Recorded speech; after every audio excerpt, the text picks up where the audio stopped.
So let me start building on what Enrich said. This is a systematic change that requires different communities, different stakeholders to come in. So for the next sort of 20 minutes or so, I'm going to follow a little bit what's the corporate responsibility, how do we engage with different stakeholders and communities, and then we're going to talk about the role of regulatory in this whole situation. So let me start with Antoine first. So maybe a few introduction of yourself. What do you do in BNP Paribas, and what have the bank been doing in thinking about different roles finance should play in making the transition happen? Yes, thank you for inviting me. So I'm Antoine Sire, I'm head of company engagement at BNP Paribas, and more or less I'm here to coordinate all what the banks makes for the social and so environmental and social transitions. So of course it's a huge challenge because we are the largest bank in Europe, and we are the first bank for almost all economic sectors, for energy, tourism, IT, any sector. We are the largest bank, except probably for agriculture in Europe.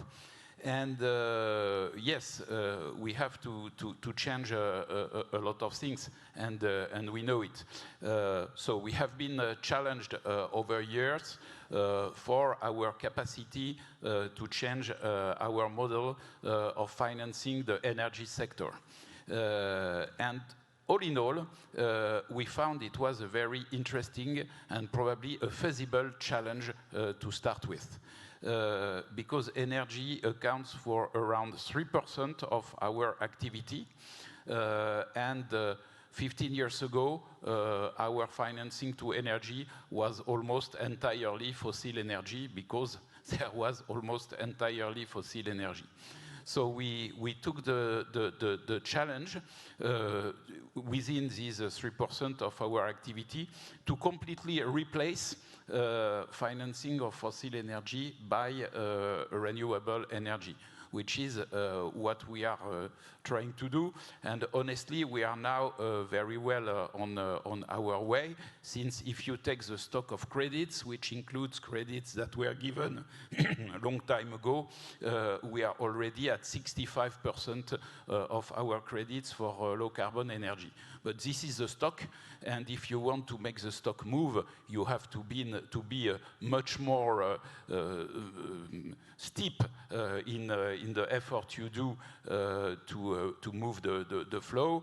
And basically in 2023, we were virtually out of the market of lending new credits to the oil and gas sector, and we didn't structure any bond issuance for the oil and gas sector since the 9th of February 2023. So it's we can really say that we have change our model, since at the same time we are global leader for green bonds and a clear leader for financing renewable energy. So this is the first kind of shift we can do, which is channeling money to things that we want to have, and not challenging anymore to things that may still be necessary in the economy as it is, but that we decide not to finance because it engages the future. But there are a lot of other things to change. Yeah. For example, we really believe that the financial system can have an impact on the way we deal with consumerism and consumption. For example, for years, we are an active player in leasing for computers, and we propose our leasing with recycling. And you cannot lease a computer at BNP Paribas Leasing without having the recycling. And probably we will need to be able to introduce much more leasing in the way we make goods affordable for people, because the environmental conditions may be much more part of the contract and of the agreement. Another element which was in the previous presentation is how to separate to a certain extent, profitability and return for the investor. Let's deal into that. This is possible, and we do it at BNP Paribas through products that are called the social impact bond or the development impact bond, which are products where you have a public administration which has seen a problem, for example, unemployment, then an association that proposes solutions for unemployment in the area, and then an investor who is ready to invest in the association, and finally a bank that will help to structure the product and ensure that we measure the social impact. And if the social impact is good, the administration will make savings, and they will repay the investors with the savings. And what the investor will have to check is not a financial return, but only a social return. So it works, but it works for the moment at the state of prototype. We have done several in France, we have done in UK, in the US, and we have done in a development impact bond on this model in Ethiopia, linked to hygiene of the women and allowing women to afford menstrual hygiene. I don't know exactly how to tell it in English, but you see what I mean. And it was very daring to do that. For the moment, these are prototypes, but probably in the future, they can pave the way for new ways of thinking finance. Excellent. So you talk different areas of like shifting out of fossil fuel, getting into social. For finance, there are many, but two of the very important challenges. One is the measurement, right? So once we get into social impact, it's really difficult to measure. The second one is who is taking the lead. Are you taking the lead proactively as a bank, or are you responding to the different investors, right? So partly through this process, you are risking alienating certain type of investors, and you're probably onboarding some new type of investment philosophy. I'm very curious of picking up on one of the words you said. You are a coordinator. So talk us through a little bit the challenge you go through when you have to deal with these different challenges in terms of measurement, in terms of internal dynamics, in terms of getting engaged with the investors. Yeah. So, of course, some of the people that do the research, that create initiatives, they are directly in my team. But what we have to do is to create the movement on all the bank. So that it needs to have correspondence in all the bank, but it needs also to be very well aligned with the senior management and the management of all the businesses. And I must say that the great coordinator in our company is not me, he's the CEO. Because he is extremely, particularly on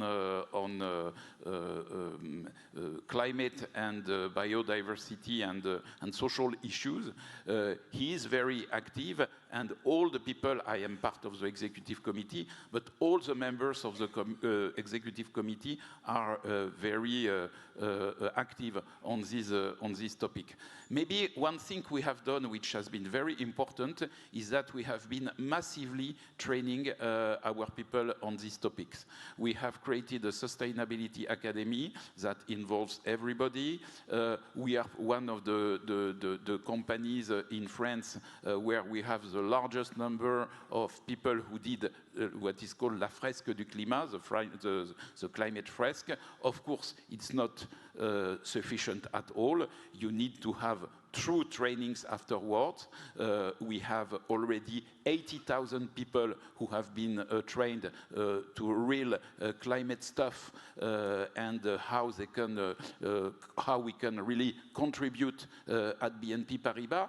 And this explains why being at the same time a bank, and everybody suspects that we will not meet the challenge and that it's too complicated to play a role, suddenly we are able to accelerate a lot. In fact, we accelerate a lot because we have been preparing for several years. So, so we need CEO endorsement, we need top alignment, we need awareness within the company in order to move on. So I'm going to build on the awareness side a little bit. Moving the needles within the corporation is important. Now I'm going to bring in Jackie. But when you bring in the community, it's actually many a time significantly more difficult. So maybe tell us a little bit about Dream.org, about you, and what's the mission and action for your organization. So good afternoon, everyone. My name is Jackie Omotalade, and I am the Climate Investments National Director at Dream.org. And in that role, what I'm responsible for are climate infrastructure projects in historically marginalized communities in the US.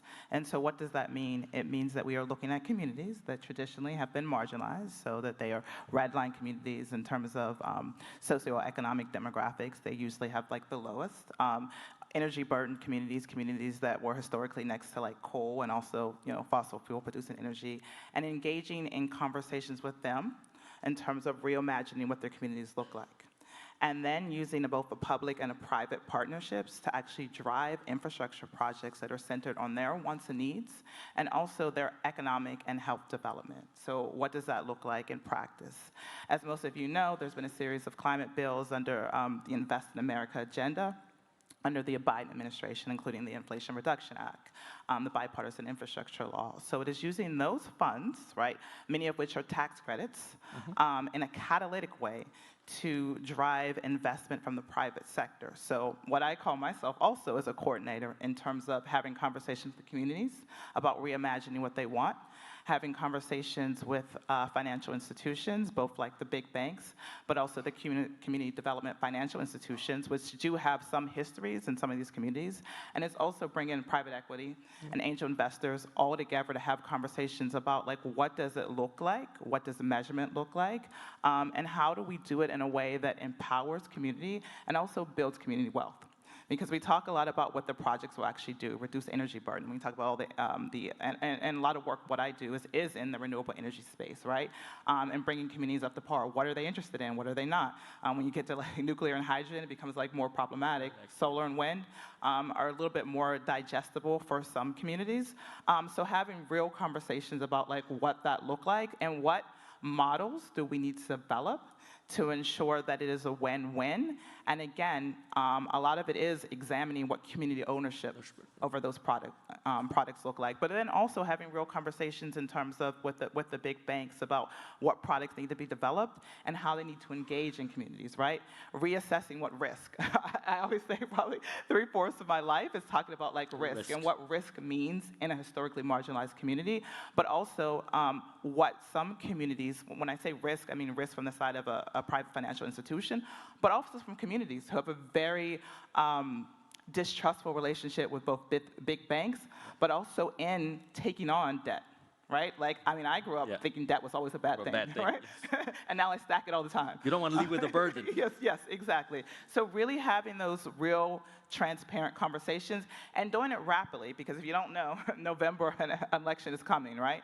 And the outcome of those elections, particularly in the United States, could change the trajectory. So part of my goal in 2024 is getting as many shovel-ready projects in marginalized communities that, regardless of what happens in January, which is when our inauguration will be for the next president, it can't, the federal funds and federal tax credits can't be crawled back it would involve a lot of litigation because we like to litigate in the U.S. Excellent. So we'll follow up on that a little bit, and there's actually a lot of movement in this, right? For example, there is a U.S. startup called Block Power, done by Donald Baird.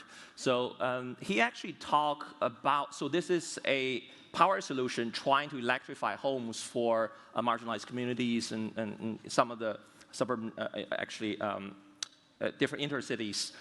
He basically talked about the many folds of challenges when you engage with the community. For example, the awareness, as you're saying, the awareness both on the technology side and also around the finance side. And there's then the finance challenge, right? Where do you get a fund and how do you actually do it? And then the utilization of these new assets. So maybe share some of the examples, right, that you have when you engage with this type of community. How do you overcome those?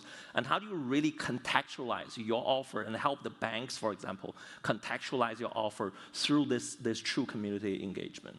Yeah, so I think one of the biggest barriers, particularly when you think about like renewable energies, right? And you think most marginalized communities actually aren't homeowners. Yes. They are renters, right? So that positions people in a different way when they think about like weatherization of their property, et cetera. Yeah. And so it's twofold. It's one, depending on if it's a government subsidy residence or if it is like rental properties in terms of like a private owner. It involves bringing all those different folks to the table to have like a conversation because there are so many health indications that are separate from the financial ones related to renewable energy. Even safety. Yeah. Yes, exactly. That marginalized communities understand. Right? Yes. And you have to root conversations. I mean, I come from an organizing background, like initially, right? When you are organizing people, and I'm an attorney, right? So it is always understanding what that person's perspective is and speaking to that, which is why a lot of this work, particularly in renewable energy transition and engaging communities, is about being a cultural translator and really be able to understand and speak to what their needs are. If I am a renter and I do not have to pay my utility bill, right? It doesn't matter to me whether my heating bill is $600 a month or like $200 a month. But if I understand some of the health implications of natural gas, right, in homes and related to my child's asthma rates, et cetera, then it becomes different because pretty much everybody cares about their children. Maybe not the U.S. government, but sometimes. And so it really is kind of looking at that and having those conversations, but then making sure that like the numbers work. Again, in conversations around some like community solar projects, right? So what does that mean? Like if a community has stake in some of the storage that is stored in the batteries in terms of, then it's a game changer because you also are bringing in an extra $200, $300 a month for an individual. When you reverse it to the grid. Yes, exactly. Is a game changer for somebody who is living check to check.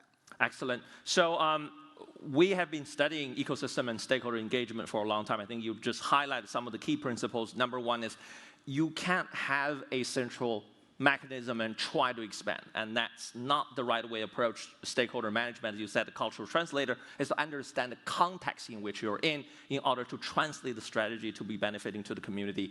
And the second one is there need to be a ecosystem orchestrators, right? You're playing that role to bring different people to the table, understanding the needs, and trying to triangulate and innovate along that line. So that brings us to regulations, right? Regulations is great at an overall level, but many a time making it happen becomes really difficult. Therefore, we need the Dreams.org and many others. So let me bring in Mathieu. You've worked with a lot of clients to really trying to understand regulatory environment and how do you make that work both within the corporation and with outside. So talk through some of the work that KPMG has done. Yeah, sure, and hi everyone. So I will clearly not talk about regulation, definitely. But just a few words. I'm Mathieu Wallich-Petit. I'm an ExCom member at KPMG working for clients and markets as well. And ESG is very much at the heart of what we are providing to our clients. I would say that we do provide trust and transformation. So when we talk about regulation, regulation is having a very bad reputation. It's really complex. But let me try to predict something, to predict that from regulation we will go to value creation. Yes. It's probably a tough one, but I will try to do my best. But that was at least the intent of the regulation and policies.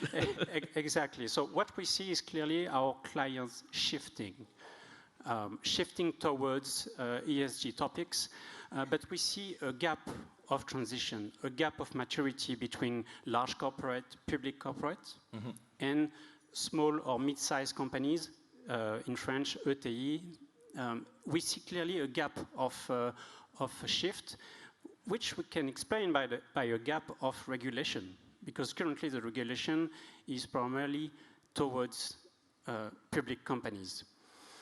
So first, that's the first benefit, that helping companies to switch in their own model. But that's only regulation. Where I see the regulation can drive the value creation is that first the regulation, the CSRD, you're all very familiar with that. 50,000 companies in Europe will have to shift to this regulation. It will imply a transparency of hundreds of ESG KPIs, already next year and in a couple of years. So let me predict something, is that this whole bunch of accurate information will come to public in a couple of years. Then we will be able to benchmark one company to another in a given sector, and then we will translate this gap of a company compared to the market, compared to the average, with, let's say, catch-up CapEx or valuation impact, and then you can be sure that in a couple of years ahead of us, investors will value and take a value, and for some companies will discount the value of the enterprise value of a company, especially for them who did not transform their business model. So that's very much what we see, and this is also the case because the content was very much about talking about financing this transition. And let me take as well the example of private equity. Private equity is having today in the world $3 trillion of dry powder. Dry powder means the equity you can invest on a company. So the money is here, but they are not.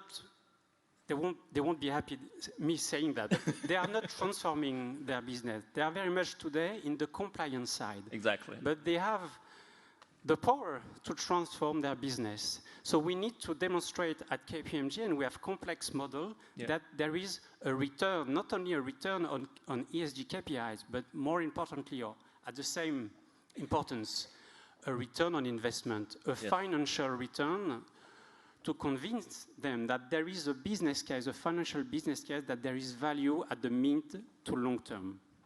That was very much let me ask one question really quick, building on the previous question. We're behind, right? So we should have solved this yesterday. But many times when it comes to measurement, it's actually not that easy, right? One line of thinking is to actually bring all of these to financial returns. Another one is to actually bring the different assets of it, because it's very difficult to translate, for example, social impact, where the environment impact. We're trying to do it with carbon. We're trying to do it. We are going to try to do it with water. What are some of the things KPMG are doing, trying to help companies reduce or think through those complexity, and even for the investors and consumers as well? Yeah, exactly. And so this is exactly why we have built a very complex model to try to put a financial metric or several financial metrics. This is what we call value creation, to try not only for the environmental topic, but also for the social topic, to value what does it mean in terms of impact for the society. And you can put dollars behind that, not because that's the right way to do that, but it's probably it's more practical way to attract interest from a financial perspective. Excellent. So let's open up a little bit. All right, we can take one or two if the questions are really short. So anyone had any questions for any of the panelists or all of them? Yes, please. Yeah, you can just shout and I'll repeat the questions if you will. Yeah, it's okay. Go ahead.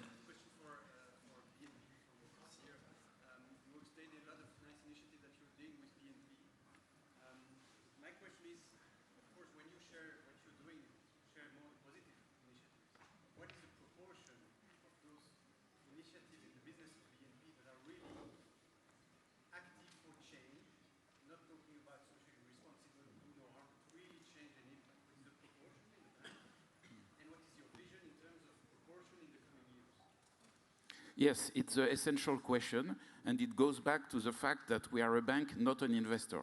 So a bank does not invest, because when you are an investor, for example, you can decide to invest in things that are purely for the green or purely for the transformation. But we are a bank. A bank is different. A bank is here to serve the retail clients, to serve the corporate clients, and we started to make choices. For example, when we choose not to finance fossil, it's a choice. But it's before, we didn't choose our clients. Someone was coming, needed a credit, and if his business was legal and if he was able to repay the credit, he would get a credit. So it's a completely different situation than the situation of investors, because our clients do the transition. And in fact, we will need to accompany massively the transition of our clients. For example, today, when we do a mortgage loan, we don't have conditions linked to energy efficiency. We start to propose better conditions for energy efficiency, but it's just the beginning. In a few years, all the mortgage loans will have links with energy efficiency and have an impact on the climate. But you see that it's a huge social transformation. So to do that, we will need to do it with the regulators, with the governments. So it's a change that is coming for everybody at the same time. So you're right. For example, energy, we change completely the model, but it's only 3% of our business, as I mentioned. But we will have to change everything. Great. So it's very clear we need to engage the community, the corporate, and the regulators to actually make this happen. So please join me and thank all the panelists. Thank you very much.